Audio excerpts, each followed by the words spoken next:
My name is Evelyn. I am 68 years old. I am a single mother. My husband passed away many years ago when my son was still very small. From that day, my life changed forever. I became both mother and father to my child. I had no one else in this world but him. When my husband passed away, I was very afraid. I did not know how I would raise a child alone. But when I looked at my son's small face, sleeping beside me, I felt strength in my heart. I promised myself, I will protect him. I will never let him feel alone. I worked very hard. I cooked simple food. I washed clothes with my hands. Sometimes I cleaned other people's houses. Many nights I went to bed tired and hungry, but I always made sure my son ate first. When he smiled, my pain became lighter. When my son was small, he often fell while learning to walk. Each time he cried and reached for me, I held his hands and said, "Don't be afraid. I am here." When he was sick, I stayed awake all night, touching his forehead and praying he would be fine. Slowly, year by year, he grew up. My hair turned gray. My body became weak. But my love never became weak. When my son became a man, he worked in the fields. Every evening, I waited for the sound of his footsteps. I cooked his food and cleaned the house. When he came home tired, I felt happy just seeing him safe. I did not want money. I did not want comfort. My son was enough. One day, my son came to me and said, "Mother, I want to get married." I smiled at him. "If this makes you happy," I said, "then I am happy too." Fear lived inside my heart, but I did not show it. I knew my life would change again. When his wife came to live in our house, I welcomed her kindly. She was young and beautiful. I said, "This is your home now." I tried to help her in the kitchen and showed her where things were kept. But after a few days, I felt something was wrong. She spoke to me with short words. She avoided my eyes. When I tried to help her cook, she said, "I know what to do." When I spoke, she became angry, so I slowly stopped speaking. I told myself, she is young. She needs time. One evening, my son came home very late from the fields. His clothes were dusty. His face looked tired. He sat down and said, "Wife, I am tired. Please bring me some water." There was no answer. After some time, he called again. "Wife, I am hungry. Where is my dinner?" Still, there was no answer.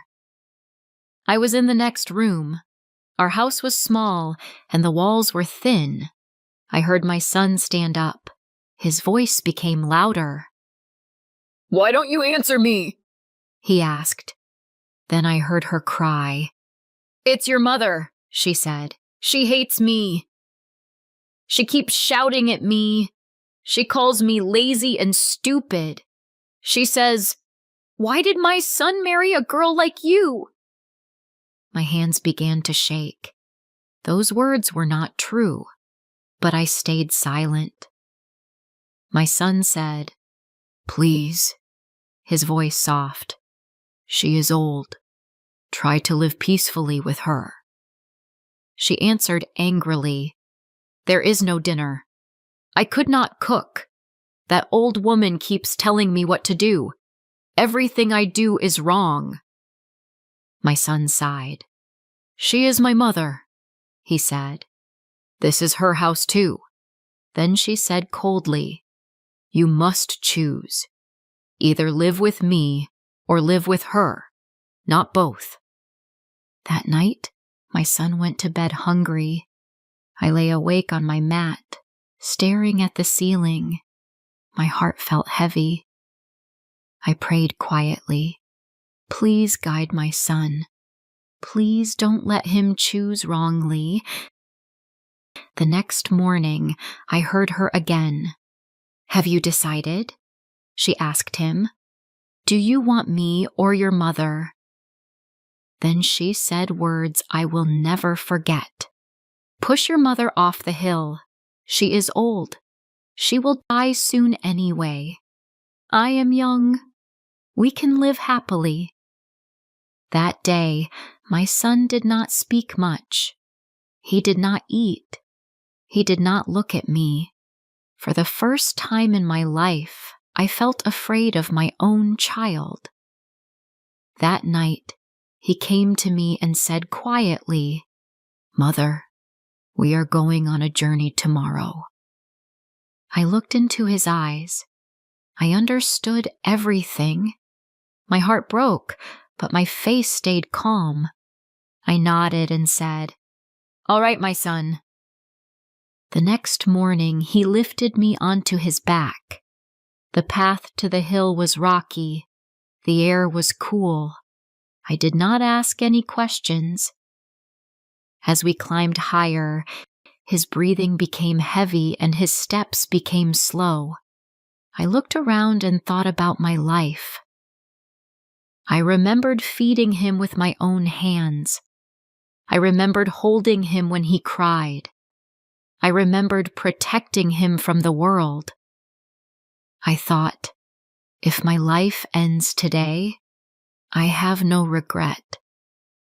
When we reached the top of the hill, I spoke softly.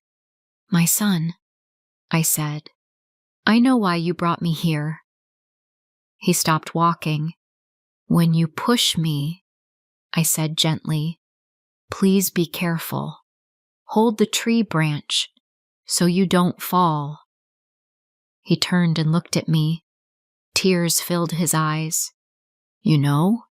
He asked. I smiled sadly. Yes, I said. A mother always knows. He slowly put me down. He covered his face and cried. I was going to kill you, he said, and you are still worried about me. I touched his hand. My child, I said, a mother's love never ends. After a long silence, he lifted me again, but this time he walked down the hill. When we reached home, he sent his wife away. I did not stop him. I did not speak badly about her. I only thanked God quietly. Now my son and I live peacefully. I cook for him. He takes care of me. Our house is quiet again. A mother's love asks for nothing. A mother's love never dies. Never forget the one who gave you everything.